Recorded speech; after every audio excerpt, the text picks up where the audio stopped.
Mercredi 12 juin 2024, Madame, Monsieur, bienvenue à Kinshasa. Nous sommes dans la commune de Ngaliema, au quartier Pigeon. Bienvenue à cette édition du journal dominée par l'investiture du gouvernement souminois. L'Assemblée nationale a investi ce mercredi après plus de 11 heures de séance. Le gouvernement, conduit par la première ministre Judith Souminois, a été adopté après un débat houleux.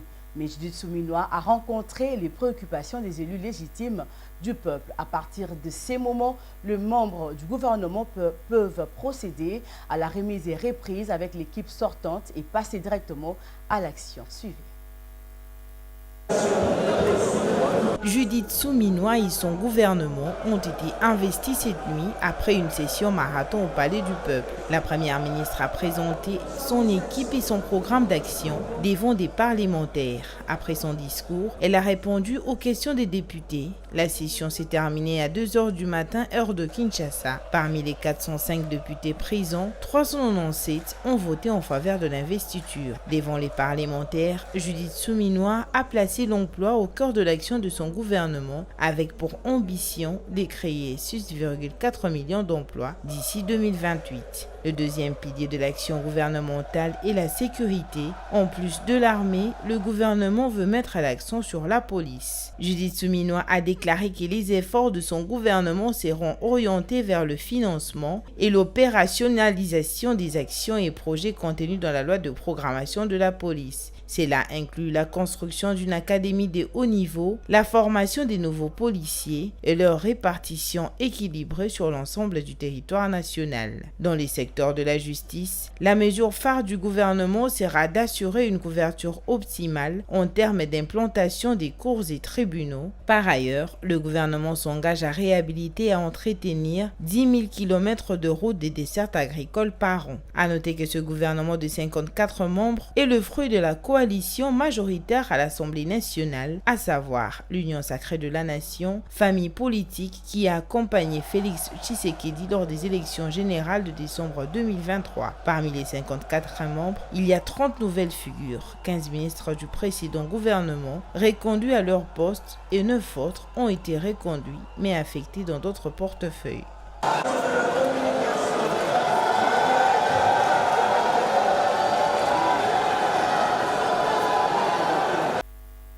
Bon vent au gouvernement souminois. Restons toujours au palais du peuple. Dans l'enceinte du Parlement congolais, les militants étaient venus nombreux témoigner leur attachement au gouvernement souminois. Les fidèles de Fifi Masuka et son regroupement étaient là pour le compte de leur ministre chargé des Affaires sociales, Action humanitaire et la ministre en charge de la jeunesse. Les amis de Patrick Mouyaya et du Palou ont dit merci aux garants de la nation. Suivez ce résumé de Laetitia Moulay.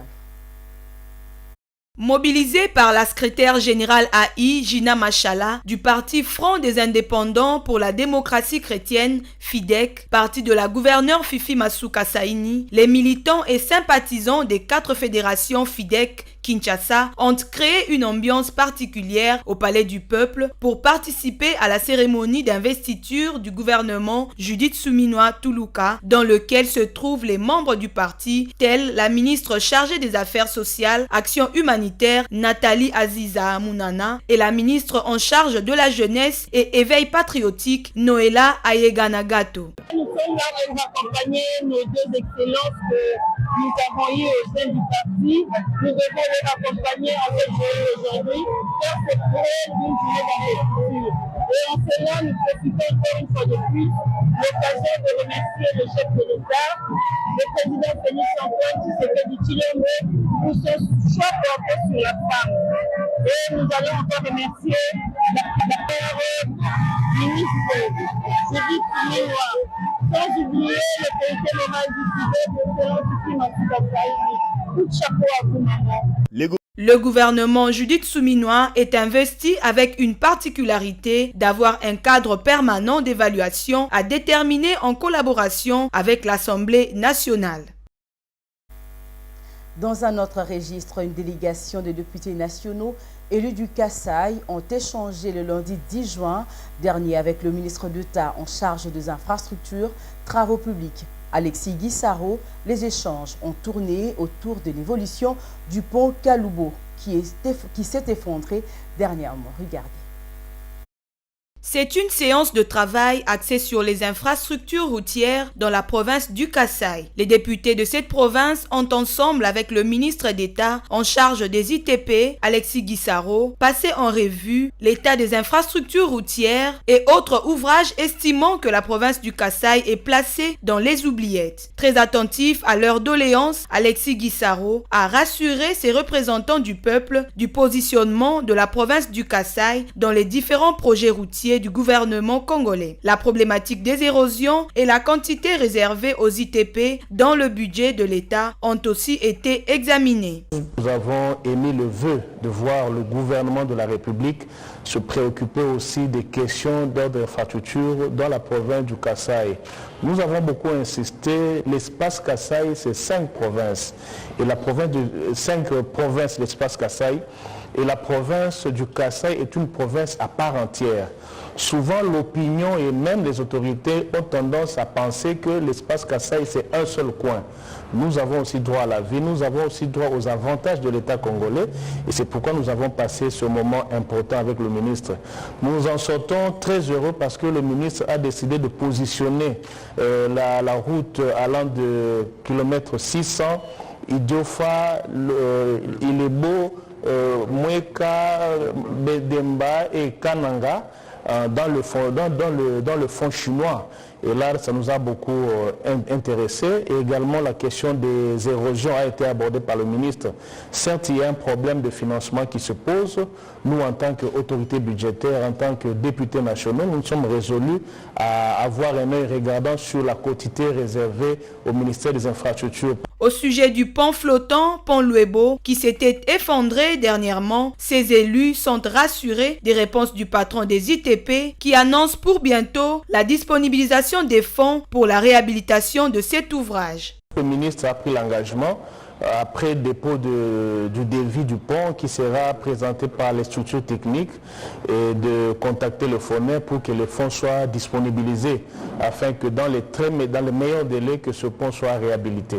Cette délégation des députés nationaux du Kasaï a ému le vœu du gouvernement à travers le ministère des ITP dans l'accomplissement de ses missions, celle de développer le pays par les routes.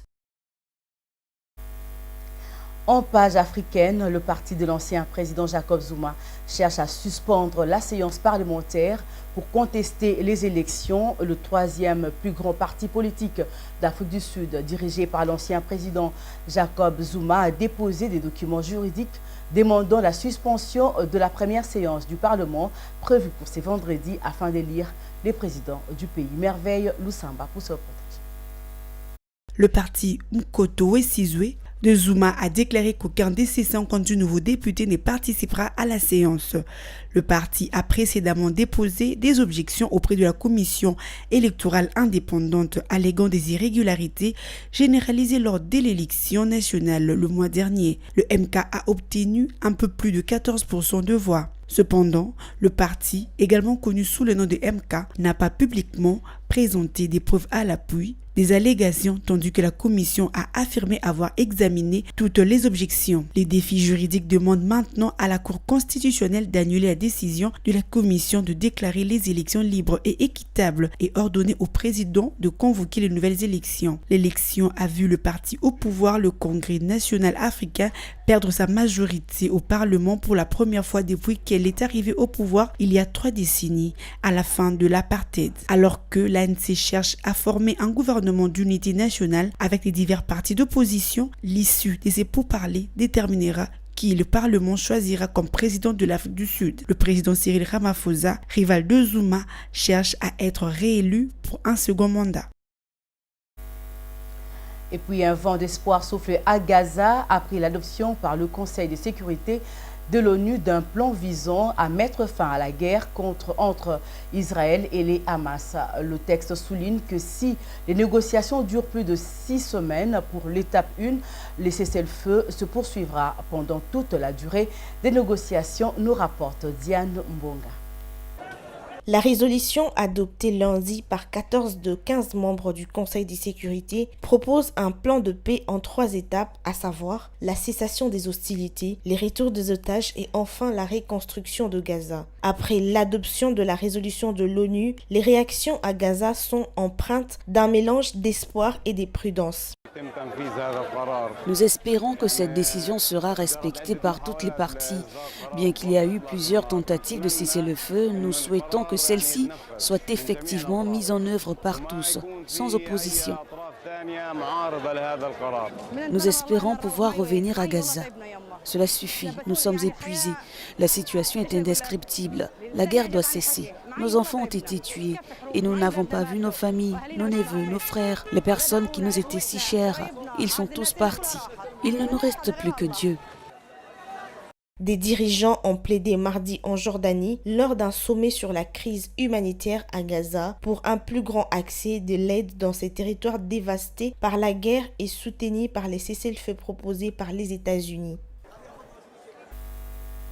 Éliminatoire mondial 2026, le 11 juin 2024 restera gravé dans l'histoire du Soudan du Sud avec l'inauguration du stade national de Djouba. Le président de la FIFA, Gianni Infantino, a atterri à Djouba pour l'inauguration du stade national de Djouba. À ses côtés, les présidents Salva Kiir Mayardit et le président de la Fédération de football, Augustino Parek, ont célébré cet événement marquant. Diane Bonga nous fait le point.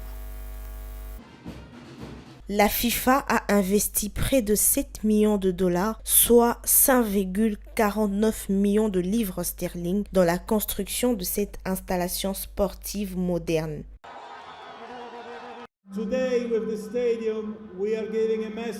Aujourd'hui, avec ce stade, nous envoyons un message d'espoir à tout le peuple du Soudan du Sud.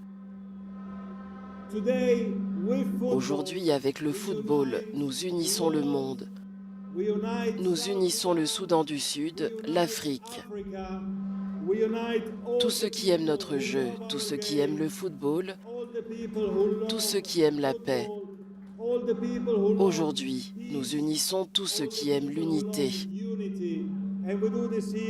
Et nous faisons cela ici, dans votre capitale, Djouba. En ce 11 juin 2024, je suis très heureux et très fier d'assister à ce jour et à un match historique.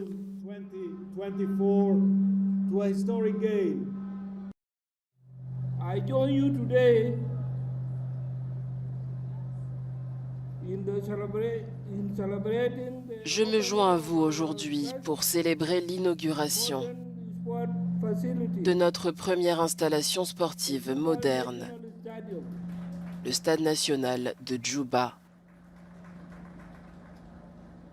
Cet événement est un grand pas dans l'histoire de notre pays. Et cela montre notre engagement à atteindre l'objectif d'une nation juste et prospère. Pour marquer l'occasion, le président de la FIFA, Gianni Infantino, a assisté au premier match de qualification pour la Coupe du Monde de la FIFA 2026, jamais organisée au Soudan du Sud. Bien que le Bright Star ait subi une défaite de 3-0 face au Soudan, l'enthousiasme et la fierté des supporters locaux n'ont pas été entamés. La présence de la FIFA et l'organisation de ce match ont montré que le Soudan du Sud est désormais sur la carte mondiale du football. Gianni Infantino, quant à lui, a souligné l'importance de cet événement pour l'unité et la paix. L'actualité est aussi dominée par cette page noire, l'église La Compassion en deuil. Blanche Tounassi, l'épouse du pasteur Marcelo Tounassi, victime d'une crise cardiaque qui l'a emporté. De messages fusent de partout pour présenter les condoléances au pasteur Marcelo Tounassi qui fait face à cette dure épreuve. Les évêques Dodo Kamba, Denis Lessi ou encore Albert Kankieza n'ont pas manqué de manifester leur compassion au pasteur Marcelo Tounassi. Paix à son âme. Place à présent à la revue de presse avec Diane Bonga.